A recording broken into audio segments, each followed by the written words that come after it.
Student आज आप लोगों का पेपर होने वाला है 1 मार्च को और यहाँ पर मैं आप लोगों को बताने वाला हूँ एक वायरल पेपर 2024 का कैसे आया था और इस बार जो आज पेपर होने वाला है वो कैसे पेपर आपके आएंगे, उनमें जो क्वेश्चंस आएगा वो कैसे दिया होगा इस वीडियो में आप देखोगे। और मैं आप लोगों को कॉपी में भी लिख कर दिखाऊंगा कि आप लोगों को पेपर में कैसे लिखना है। देखिए, अलग सब्जेक्ट का अलग अलग तरीका होता है लिखने का कॉपी, वैसे ही नागरिक शास्त्र का भी एक तरीका है जो मैं आप लोगों को इस वीडियो में दिखाने वाला हूं। और यहाँ पर आप देख सकते हैं पूरा 100% रियल ये पेपर है यूपी बोर्ड के द्वारा, और जो आपका परीक्षा हर वर्ष कराया जाता है उसका ये पेपर है। ये जो पेपर हुआ था स्टूडेंट आपका 23 फरवरी को पेपर हुआ था, ठीक है। आपके शायद 2024 की मैं बात करूं, मुझे इतना याद नहीं है, लेकिन शायद 23 फरवरी को आपका ये पेपर हुआ था नागरिक शास्त्र का।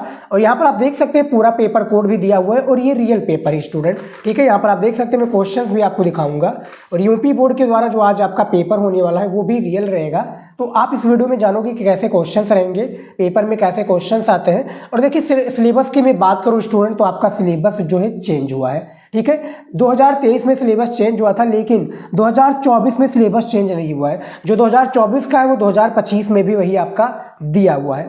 अब काफ़ी स्टूडेंट कमेंट करेंगे कि सर इससे क्वेश्चंस आएंगे। देखिए, इससे क्या है, मिनिमम क्वेश्चंस आ सकते हैं, लेकिन पूरा नहीं छपने वाला, यानी ये पूरा क्वेश्चंस आपके पेपर में नहीं आने वाला है, ये आप याद रखिए, ठीक है। तो यहाँ पर आप देख सकते हैं ये पूरा क्वेश्चंस पेपर है और क्वेश्चन पेपर के सारे क्वेश्चंस को चलिए मैं दिखाता हूँ। ये देखिए, अनुक्रमांक यहाँ पर लिखा रहेगा और बच्चे का नाम लिखा है नितेश शर्मा, यहाँ पर आपका नाम होगा। उसके बाद में देखिए यहाँ पर पेपर कोड दिया हुआ है 323 ER पेपर कोड है, 130 ये भी एक कोड होता है और 2024 नागरिक शास्त्र का पेपर है। पूर्णांक आप लोगों का जो होता है वो 100 नंबर का पूर्णांक होता है। समय आपको दिया जाएगा 3 घंटा 15 मिनट, यहाँ पर आप देख सकते हैं। निर्देश में देखिए सबसे पहला पॉइंट है कि प्रारंभ के 15 मिनट प्रश्न पत्र को पढ़ना है। तो ये जो जानकारी है यानी निर्देश वगैरह इसको आप पढ़ लीजिएगा। मैं डायरेक्ट क्वेश्चंस की ओर बढ़ता हूँ। देखिए, बहुविकल्पीय प्रश्न इसमें देखिए नोट में कि निम्नलिखित 10 प्रश्नों में से देखिए 10 प्रश्नों में प्रत्येक के 4 विकल्प दिए गए हैं, इनमें से सही विकल्प चुनकर उसे अपनी उत्तर पुस्तिका में लिखिए। तो नागरिक शास्त्र में टोटल में बात करूँ तो आपके 10 बहुविकल्पीय प्रश्न होते हैं। यहाँ पर देखिए सबसे पहला क्वेश्चन है और सबसे फर्स्ट चैप्टर से कि विश्व में 1991 की मुख्य घटना क्या थी। तो भैया सोवियत संघ का विघटन जो कि 1991 में हुआ था, ठीक है। 15 जो गणराज्य थे वो टूटकर बिखर गए थे, अलग हो गए थे। अब मैं कॉपी में कैसे लिखूंगा ये आप तरीका जान लो स्टूडेंट, और आपको भी इस बार बोर्ड परीक्षा में ऐसे ही कॉपी में लिखना रहेगा, ठीक है। तो एक सबसे पहले डंडी की सहायता से यानी एक पटरी की सहायता से एक लाइन ऑफ ड्रॉ कर लीजिए, यानी इसी के अंदर आप लोगों को सारे क्वेश्चन का आंसर लिखना रहेगा। फिर यहाँ पर हमें लिखना है प्रश्नोत्तर संख्या 1।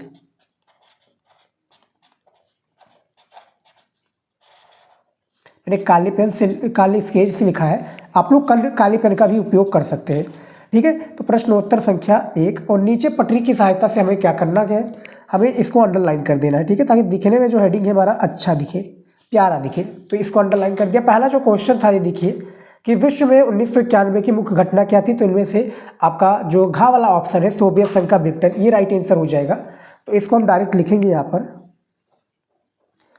घ नंबर करके, सोवियत संघ का विघटन। उसी के बाद में हमारा फिर लिखेंगे हम प्रश्नोत्तर संख्या 2। यहाँ पर देखिए प्रश्नोत्तर संख्या, ठीक है, प्रश्नोत्तर संख्या 2। इसको भी नीचे अंडरलाइन कर देंगे यहाँ पर देखिए इस तरह से, ठीक है, अंडरलाइन कर दिया। और अगला क्वेश्चन दिखा देता हूँ मैं क्या दिया होता है। ये देखिए अगला क्वेश्चन यहाँ पर दिया हुआ है दूसरा नंबर कि द्वितीय विश्व युद्ध के पश्चात विश्व राजनीति में कौन सी 2 महाशक्तियां का उदय हुआ। तो भैया सोवियत संघ और संयुक्त राज्य अमेरिका यानी अमेरिका, ये 2 महाशक्तियों का जो है उदय हुआ। तो आपका इनमें से जो राइट आंसर वो गा वाला हो जाएगा। तो यहाँ पर मैं इस तरह से लिख दूंगा गा, और यहाँ पर मैं लिखूंगा स्टूडेंट सोवियत संघ, ठीक है। आपको भी राइटिंग से लिखना है और गैप भी आप देख सकते हैं किस तरह से मैंने लिखा है, सोवियत संघ, और इसी में मिला दूंगा मैं, लिखूंगा संयुक्त राज्य अमेरिका, संयुक्त राज्य अमेरिका, अमेरिका, ठीक है, इस तरह से लिख दिया। उसके बाद में फिर प्रश्नोत्तर संख्या 3 लिखेंगे।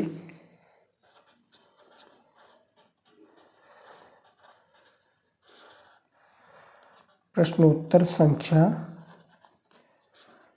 3, ठीक है। प्रश्नोत्तर संख्या 3 आप ऐसे ही समझ सकते हो, ये लिख दिया। उसके बाद में देखिए अगला क्वेश्चन क्या दिया हुआ है, स्क्रीन पर मैं दिखा दूं आपको। ये देखिए, निम्नलिखित में से किस देश ने सर्वप्रथम खुले द्वार की नीति अपनाई, यानी कौन सा वो देश है जिन्होंने क्या सर्वप्रथम खुले द्वार की नीति अपनाई, तो चीन हो जाएगा आपका।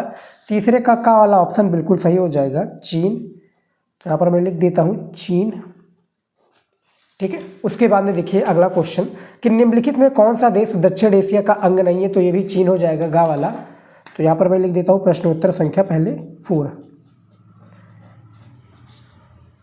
ये थोड़ा भैया स्केच चलना बंद हो गया, तो मैं इस तरह से लिख देता हूँ काले पेन से ही, प्रश्नोत्तर संख्या 4। आप लोग स्केच का प्रयोग कर सकते हैं।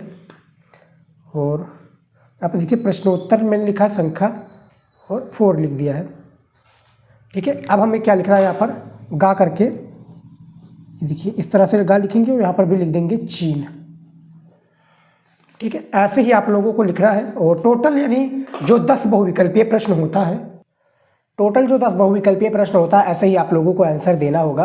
5वां क्वेश्चन देखिए कि वर्ल्ड सोशल फोरम का मुख्य कार्य क्या है, तो इसमें से वैश्वीकरण का विरोध करना ये इसका मुख्य कार्य है। और 6 नंबर क्वेश्चन देखिए, भारत में गरीबी हटाओ का नारा किस प्रधानमंत्री ने दिया था, तो इंदिरा गांधी जी ने दिया था ये नारा, यानी प्रधानी चुनाव में भैया ये नारा दिया था। 7 नंबर क्वेश्चन है कि निम्नलिखित में कौन नक्सलवादी आंदोलन का नेता था, इनमें से चारू मजूमदार हो जाएंगे राइट आंसर।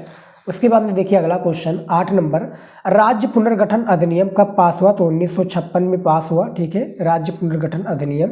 उसके बाद में देखिए जब मंडल आयोग की रिपोर्ट लागू हुई तो उस समय भारत के प्रधानमंत्री कौन थे, तो बीपी सिंह थे, ठीक है। अब आप लोग कमेंट में इनका नाम बताइए पूरा, बीपी सिंह का पूरा नाम क्या है, जल्दी से कमेंट में बता दीजिए भैया। 10 नंबर क्वेश्चन है, गोवा भारतीय संघ का एक स्वतंत्र राज्य बना, जो गोवा है ये भारतीय संघ का एक स्वतंत्र राज्य बना, कब बना था स्टूडेंट, ये आपका 1900 यहाँ पर देख सकते हैं 87 में बना था। तो 10 नंबर क्वेश्चन का राइट आंसर है। अगला क्वेश्चन देखिए कि सोवियत संघ के विघटन का कोई परिणाम लिखिए। अब कॉपी में कैसे लिखना है ये भी मैं आपको दिखाऊंगा स्टूडेंट, ठीक है। जैसे मान लीजिए कि ये नीचे है ना, अब यहाँ पर मैं लिखा देता हूँ कौन सा क्वेश्चन है, 11 नंबर। तो इसको लिखेंगे कैसे, क्योंकि हमें एक ही यानी 10 वाक्यों में इसका आंसर देना है। आप हमारे कोई मॉडल पेपर का वीडियो देखे होंगे तो उसमें आपको पता होगा, यानी इसका जो आंसर आप लोगों को बेसिकली देना होता है कितने वाक्य में, यानी आपको 10 वाक्य में, यानी एक वाक्य में दे देना है। और मैं आपको दिखा दूँ निर्देश में ही भैया, झंझट है, ये देखिए कि 11 से 20 तक अति लघु जिनका प्रत्येक उत्तर 10 शब्दों यानी एक वाक्य में देना है, यानी 10 शब्दों में देना भैया, एक वाक्य में इसको कहते हैं। तो यहाँ पर हम लिखेंगे प्रश्नोत्तर संख्या 11। अति लघुत्तरीय प्रश्न को कैसे लिखना है इसमें आप देखोगे, प्रश्नोत्तर संख्या 11, ठीक है। उसके बाद में क्या लिखोगे यहाँ पर, ये देखिए नीचे आप लोग अंडरलाइन कर दीजिए इसी से। और यहाँ पर जो दिया हुआ था, मैं क्वेश्चंस दिखा दूँ आपको एक बार। यहाँ पर क्या दिया हुआ था कि सोवियत संघ के विघटन का कोई परिणाम लिखिए, तो कैसे लिखेंगे ये देखिए,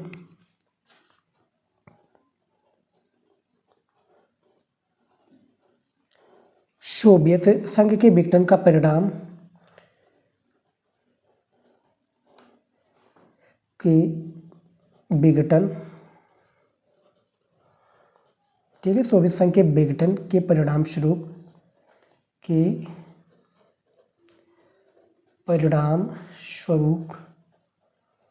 ठीक है, सोवियत संघ के विघटन के परिणाम स्वरूप द्विध्रुवीय,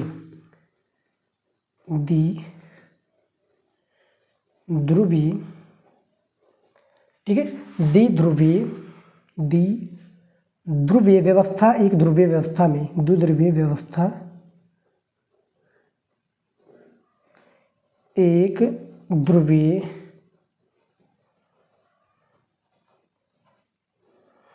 व्यवस्था में परिवर्तित हो गई, व्यवस्था में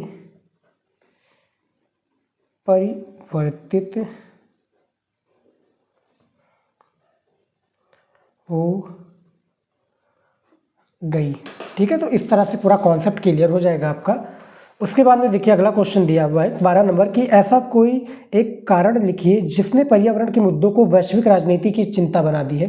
ठीक है, तो इसके बारे में लिखना रह गया और क्वेश्चन ऐसे भी पूछे जाएंगे आपके शायद बोर्ड एग्जाम में। ठीक है, 13 नंबर क्वेश्चन है कि वैश्वीकरण का कोई एक कारण लिखिए। जो वैश्वीकरण है इसका कोई एक कारण आपको लिखना है। और यहाँ पर देखिए आपको 14 नंबर क्वेश्चन है कि संयुक्त राष्ट्र की उस एजेंसी का नाम लिखिए जिसका संबंध शिक्षा एवं संस्कृति से है। 15 नंबर क्वेश्चन है संयुक्त राष्ट्र की सुरक्षा परिषद के 2 स्थायी सदस्य देशों के उल्लेख कीजिए। 16 नंबर क्वेश्चन है कि पूर्वोत्तर भारत की सीमा के साथ लगे हुए किन्हीं 2 राज्यों का नाम बताइए। ठीक है, और 17 नंबर क्वेश्चन है गठबंधन सरकार का क्या आशय है, मणिपुर की मुख्य समस्याएं क्या है, और ऐसी 2 रियासतों के नाम लिखिए जिन्होंने स्वतंत्रता के बाद भारत में विलय को डटकर विरोध किया। और 20 नंबर क्वेश्चन है महात्मा गांधी की हत्या कब और किसने की थी। तो ऐसे क्वेश्चंस आएंगे और इस सभी को मैंने सॉल्यूशन के साथ बताया हुआ है अपने वीडियोज के थ्रू। अब देखिए लघु उत्तरीय प्रश्न आ चुका है। 21 नंबर क्वेश्चन है कि पर्यावरण के मसले पर भारत का पक्ष स्पष्ट कीजिए। और 22 नंबर क्वेश्चन है साक्षी संपदा संसाधन से आप क्या समझते हैं, इसके बारे में बताइए। 23 नंबर क्वेश्चन है वैश्वीकरण क्यों आवश्यक है, संक्षेप में लिखिए। 24 नंबर क्वेश्चन है बहुजन पार्टी यानी बीएसपी के संस्थापक, इसका उद्देश्य लिखिए। यानी ऐसे क्वेश्चन है। 26 नंबर यहाँ पर देखिए 25 नंबर भारत की परमाणु नीति क्या थी, इसके बारे में बताइए। 26 नंबर क्वेश्चन है कि 1975 में राष्ट्रीय आपातकाल की घोषणा करते हुए सरकार ने इसके क्या कारण बताए, ये आप लोगों को बताना है। ठीक है, उसके बाद में देखिए स्टूडेंट अब आ चुका है लघु उत्तरीय प्रश्न 2। मैंने लघु उत्तरीय प्रश्न 1 बताया। देखिए टोटल आपके 6 प्रश्न होते हैं और 5 नंबर का एक क्वेश्चन होता है। 6 पंचे 30 नंबर आपको लघु उत्तरीय प्रश्न 1 में मिल जाएगा। अब आ चुका है लघु उत्तरीय प्रश्न 2 जो कि टोटल 4 ही प्रश्न होते हैं। इसका आंसर 125 शब्दों में यानी 100 से लेकर 125 शब्दों में देना है। 6 अंक का एक क्वेश्चन होता है। 27 नंबर क्वेश्चन दिया हुआ कि 1971 में बांग्लादेश की स्वतंत्रता के लिए उत्तरदायी परिस्थितियों की व्याख्या कीजिए। 28 नंबर क्वेश्चन है भारत की विदेश नीति तैयार करने एवं लागू करने में भारत के प्रथम प्रधानमंत्री जवाहरलाल नेहरू की भूमिका का वर्णन कीजिए। 29 नंबर क्वेश्चन है भारत और पाकिस्तान के बीच विवाद के प्रमुख कारण क्या है, इसके बारे में बताइए। 30 नंबर क्वेश्चन है भारत की गुट निरपेक्षता की नीति वर्तमान में प्रशंसनीय है, इस कथन की पुष्टि कीजिए। आखिरी क्वेश्चन देखिए यहाँ पर दीर्घ उत्तरीय प्रश्न में हमारा जो कि 31 नंबर क्वेश्चन है कि आसियान की स्थापना कब की गई। ठीक है, और इसके किन्हीं 4 सदस्य देशों के नाम लिखिए। भारत और आसियान के मध्य संबंधों की विवेचना कीजिए। 8वां करके क्वेश्चन दिया हुआ है कि विश्व में चीन के उभरते प्रभाव का आकलन परिप्रेक्ष्य में कीजिए। फिर 32 नंबर क्वेश्चन देखिए प्रथम पंचवर्षीय योजना कब लागू की गई, इसमें किस बात पर अधिक बल दिया गया। द्वितीय पंचवर्षीय योजना से ये किस प्रकार भिन्न है। ठीक है, तो इसके बारे में बताना है। फिर अथवा करके है इसमें कि राष्ट्रीय आपातकाल के परिणामों की व्याख्या मूल अधिकारों तथा कार्यपालिका फिर नगर पालिका के संबंधों के आधार पर कीजिए। तो टोटल यहाँ पर 4 क्वेश्चंस होते हैं दीर्घ उत्तरीय में, खासकर नागरिक शास्त्र में, और इनमें से केवल आपको 2 ही प्रश्नों को करना रहेगा पेपर में। ठीक है, और यहाँ पर आप देख सकते हैं जो इंग्लिश वर्जन है यानी जो इंग्लिश मीडियम के स्टूडेंट हैं, ठीक हो, उनके लिए इंटरेस्ट है। यहाँ पर देख सकते हैं इंस्ट्रक्शंस दिया है, वही निर्देश दिया होता है मेरा, यानी मल्टीपल चॉइस टाइप क्वेश्चंस, यानी आप देख सकते हैं पूरा इसका बताया है। जो एक प्रकार से जो इंग्लिश मीडियम के छात्र हैं वो ऐसे क्वेश्चंस को करेंगे। ठीक है, लेकिन आप लोग तो भैया आपको क्या है, आप तो यूपी बोर्ड के हो, हिंदी मीडियम के स्टूडेंट हो आप, तो आप लोगों के लिए पूरा पेपर था। ठीक है, तो यहाँ पर आप देख सकते हैं मैंने आपको बता दिया है। ऐसे ही पेपर का पैटर्न रहता है और इस बार का भी पेपर का पैटर्न सेम टू सेम इसी तरीके से रहेगा, यहाँ पर आप देख सकते हैं। ठीक है, और आप लोगों से एक रिक्वेस्ट है कि जब भी आप पेपर लीजिए चाहे जो भी सब्जेक्ट हो, उसका जो निर्देश है इसको जरूर पढ़िएगा, क्योंकि इसी के अकॉर्डिंग आप लोगों को हर एक प्रश्नों का उत्तर कॉपी में लिखना रहता है। ठीक है, तो फिलहाल स्टूडेंट आज की इस वीडियो में इतना ही था। मिलते हैं नेक्स्ट वीडियो में नए सब्जेक्ट के साथ। जय हिंद।